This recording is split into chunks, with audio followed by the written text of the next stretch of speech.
Yeah, it does. You actually answered a few questions in that. Because I knew starting a notary business would be kind of cheap, but yeah, for the amount that you mentioned, like that's a great deal. Wow. And as Yeah. far as like any legal or lawful hurdles you got to jump through to get started, it's not like a bunch. You mentioned the test, which you got to study for and pass. And yeah, was there anything else that you need to officially start?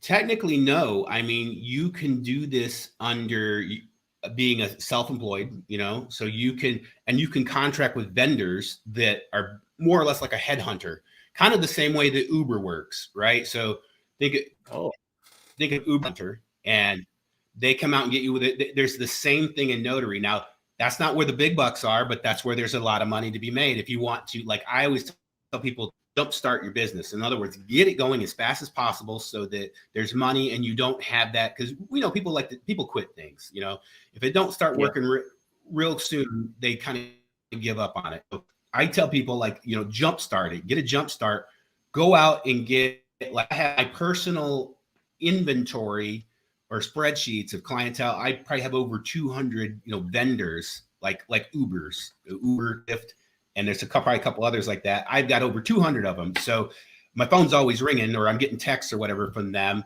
And what's nice is it works the same way with other business models. Is I can pick and choose. If I don't want to do it, I don't do it.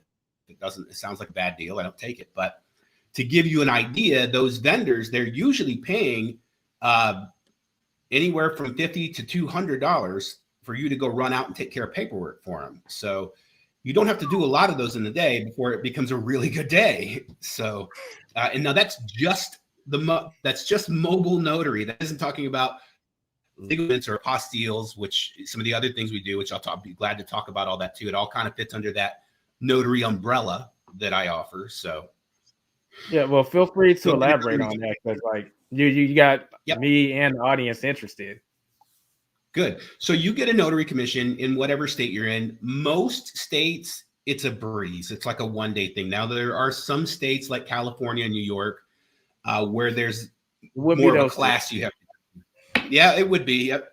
There's like I think Ohio too. They actually have like a study, but most of the states, it's like an online thing. Fill out an application, submit.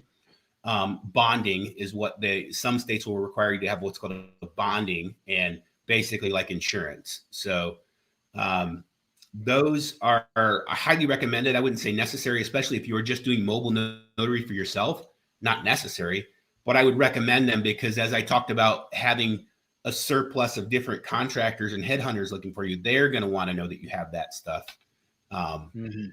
available. That makes them feel better about doing business with you. So that is how you would get started in it. What you really need to know is that as a notary, you're witnessing and you're verifying IDs, and you cannot lie. Okay, you have one job: do not lie. Right. And if the state finds out you lie, you're in big trouble. So that's your one job: is you're just truthful. Hey, I saw them sign this. They showed me ID. Boom. That is notary in its essence. It's your main piece of equipment is your stamp. Obviously, if you're doing it mobile, you want a car, but most people already have that. If you're going to be doing extensive document packages, car loans or vehicle loans or whatever, you're going to want printers and scanners and stuff. But again, you can go all in, full office, the desk, the chair I'm in, everything. I think under $1,000, definitely under 2,000 by far, and you don't have to have it all at once anyway. So you can kind of Right. buy your way in as you go. Yeah. So you could, as you start making money from the business, you can just reinvest those profits into getting more supplies, more equipment until you have everything you Absolutely. need. Then boom, you're fully in the red from there. I mean, fully in the black.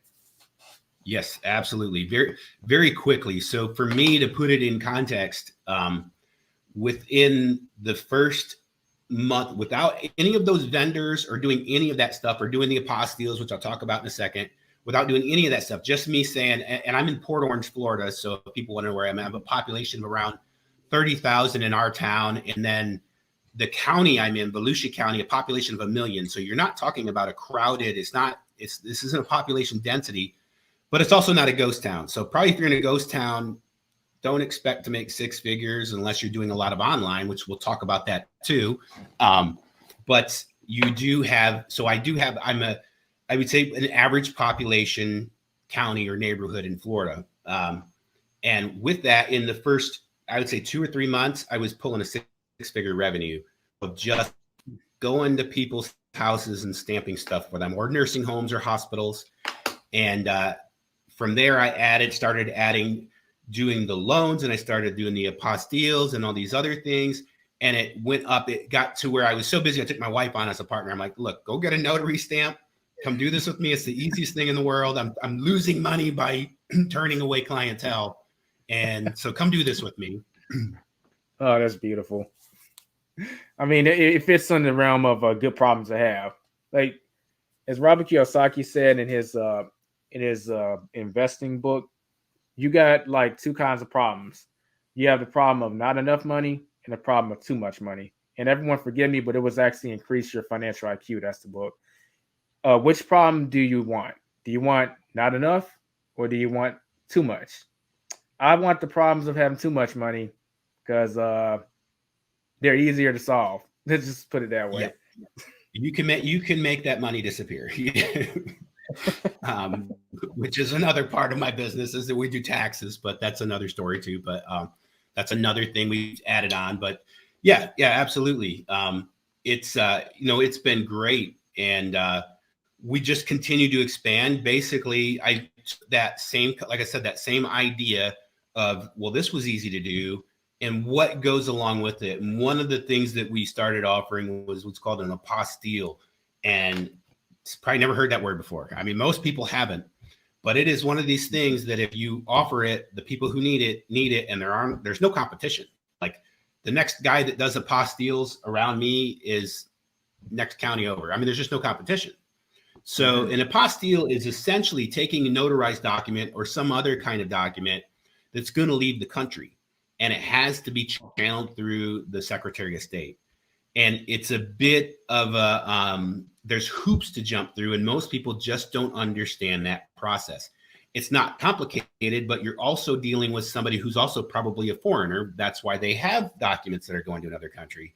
So they really don't know. So you charge them a one flat fee, set it and forget it. You bring your documents to me, you'll have an apostille in a week.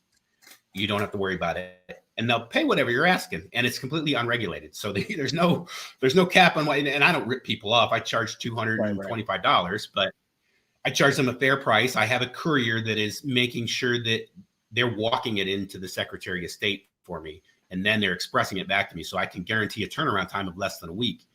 Usually, people who want one of those documents are in a hurry. So I tell them you have two choices, right? Drive to Tallahassee or give me $225 and you'll have it in a couple days. So, and then of that, we'll around 125 of it for a 15-minute transaction.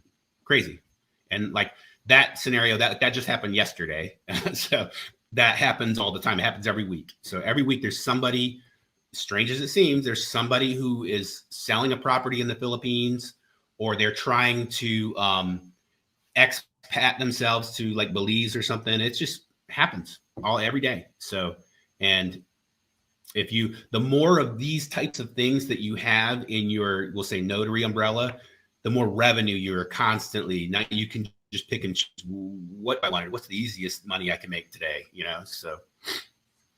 Yeah, kind of seems similar to personal training in that regard. I've had a personal trainer on the show before, and he kind of described it like, once you get like a base round certification of being a certified personal trainer, there are other programs that you could become certified in that allow you to work with the elderly, or help people recover from injury. These different certifications, and it's kind of, it sounds like the notary is kind of similar, not necessarily the certification, but like once you get the baseline, you can start offering additional services that fit within the notary umbrella. Yes.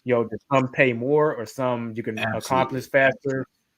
I think I'm speaking for the rest of the audience when I say that people probably aren't even thinking about any of this. They're thinking about I need to get this document notarized, and I'll just pay someone $10. They're not thinking about any of the stuff that you just talked about. that's where, like I said, I focus on a notary business model rather than just being a notary. I mean, I go to church with a bunch of people who are notaries, and none of them are driving a Land Rover into church. So they, you know, what are you doing and they always ask, what are you doing as a notary? I'm like, well, it's a little bit more complex than that, but it's not outside the realm of anybody to learn. You just have to peel back the layers and look and go, oh, okay. And like for the apostilles, I read a book on it, you know, got it on Kindle. Something like the Apostille Agent Survival Guide, you know, $5. Read it in one day, was like, done, got it. Add it to the Google listing, you know, and there it is, sure enough. So so along those lines, we do fingerprinting, like we'll ink card fingerprinting, and that costs nothing in most states and requires almost no certification in most states. It's crazy. I mean, they will say, so fingerprinting, they'll want a public official to sign off. Usually on the fingerprint card, it'll say the official who's done this print. Now you are a public official as a notary, so you can take their fingerprints. You verified their ID, you can roll their fingerprint. Just make sure you're doing it right, because if you smudge it, they're gonna be mad at you. So, but that isn't as hard as that sounds. Okay, that is like, it's like, think about like we learned to write as a kid. Eventually, you just get it to where I can write. It's the same with doing fingerprints. It's you practice it a few times, and then it's like, okay, I got it. There's a trick to it, and you can charge people $100 to roll their prints on a card. They have to have it. It's usually for a job, or it's for a background check, or it's like gentleman's leaving the country and he had to have them done. He had to have somebody do it. The police departments do it, but they don't like doing it. And they're very front with people that will get, like in my communities, the police department pretty much says, we'll get to you when we get to you. So this could be an all-day project for you where $50, I'll get you done in 15 minutes, you know? So it's again, what's your time worth? So it's a convenience thing. And we know people pay for convenience all day. That's like the DoorDash is a convenience, you know, it's billions of dollars. So. Sup everyone, y'all just watched a clip from one of the episodes of the Side Hustler Society podcast. If you want to check out the full episode, you can click on the link in the description right now, or click on the video that's showing in the end screen. Don't forget to subscribe if you're new, and hit that bell notification if you want to be notified when another episode drops, and a thumbs up on this video is very much appreciated. I'll catch you in the next one.